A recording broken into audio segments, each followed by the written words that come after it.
Alrighty guys, the time has come. After playing this game for way too long, it's finally time for me to make an honest review.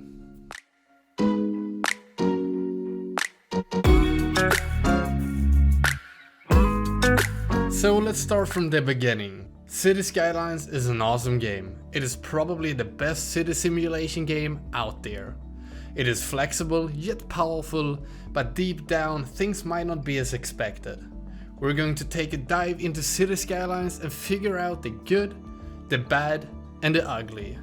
Let's start with the good. Playing the game as it's meant to be played puts you in a nice little journey exploring different options and how to expand and build your city. Everything starts off nice and basic, but just as you think you have everything figured out, problems start appearing.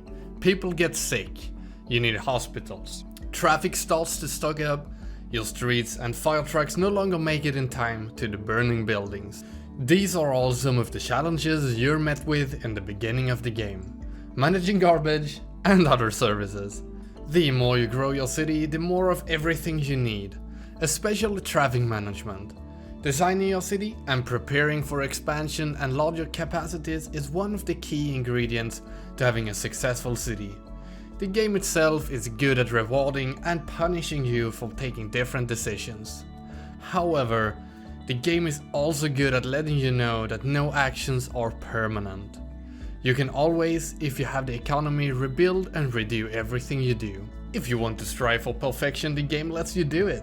If you want to build a spaghetti city, you're free to do so.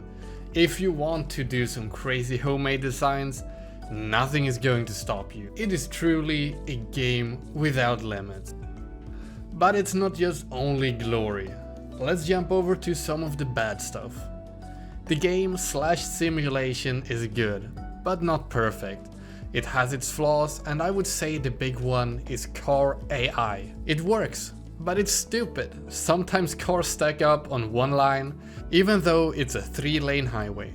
Cars tend to take the shortest route, not the quickest one. A good AI would take the quickest route, also taking traffic into consideration. Or maybe the cars don't have GPS and Google Maps, who knows, that could also be an option.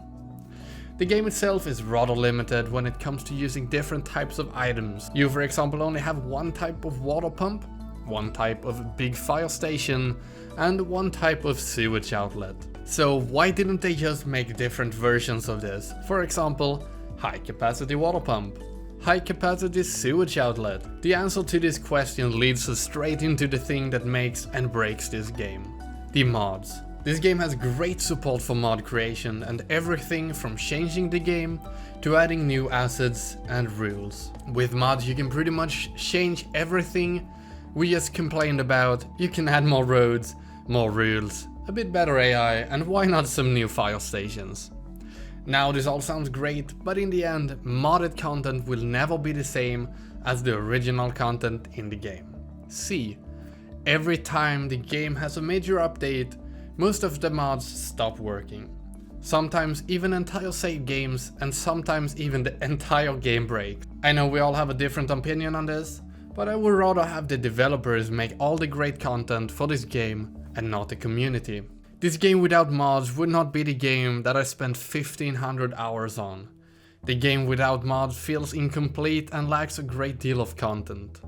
Without mods I would probably be done with the game within 50 or 100 hours, yet I've spent 1500. There are so many easy things the developers could have done to make this game the best city builder game ever. But instead, they left it up to the community. Isn't that a very neat tactic? Why make content for a game when others can do it for free? Every now and then they release a new expansion that contains, in my opinion, too little content for the price. And let's not talk about the fact that some of the DLC ideas look a little bit too close to some older mods that the community has done. Now the game is still good, don't get me wrong, but it could have been great. If it wasn't for the lack of content, you simply cannot be lazy and hope that the community will make the content and fix the game for you.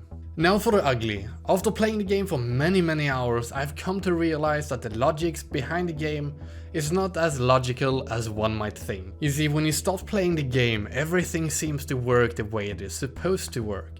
People driving to work, people driving home. But then, You accidentally remove that one road leading to the workplace. People can no longer go to work, yet you don't see a decrease in income and the workplace doesn't even seem to care. So you look into it and realize that people are teleporting to work. You think, oh well, it can't be perfect. You think the game is still great, so you move on and don't think about it again. Then the City Skylines Industries expansion rolls out and you add a bunch of extra industries. Industry trucks start rolling out, money start rolling out, yet you have no people in your city and no people in the factories.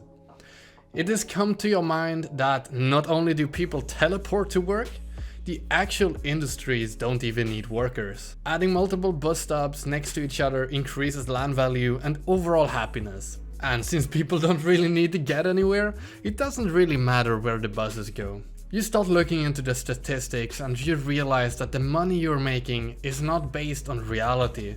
It's just a small number to keep it easier to grasp. I think it would be awesome to have a switch that could enable money based on reality.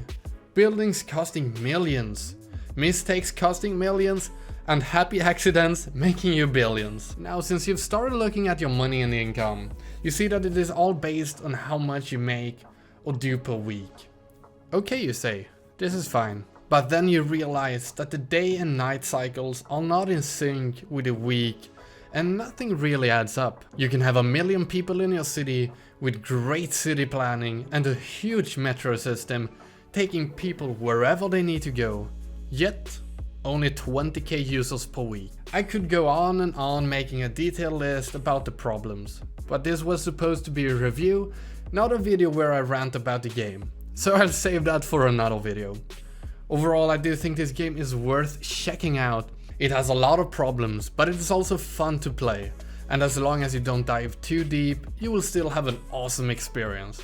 I hope if Paradox makes a City Skylines 2, they put more effort into making the game not only look as if it is behaving properly, but actually behaving properly.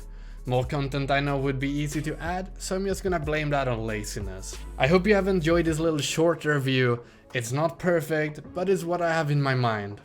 Feel free to like and subscribe, leave a comment down below, let me know what you think. As always, a big thanks for watching, and I'll see you guys next time.